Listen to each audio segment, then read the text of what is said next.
talking about Brady.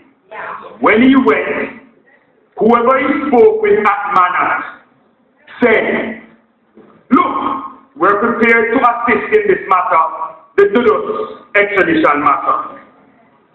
But it would have to be on a professional retainer basis. And as I said, as I have acknowledged, this is Golden speaking, before, when that was reported to me by Brady, that's when I should have pulled up the stops. That's when I should have said absolutely no. Regrettably, this is Golden speaking, regrettably, I said, alright, go ahead. This is the man who came to the parliament and pretended as if he knew nothing about it.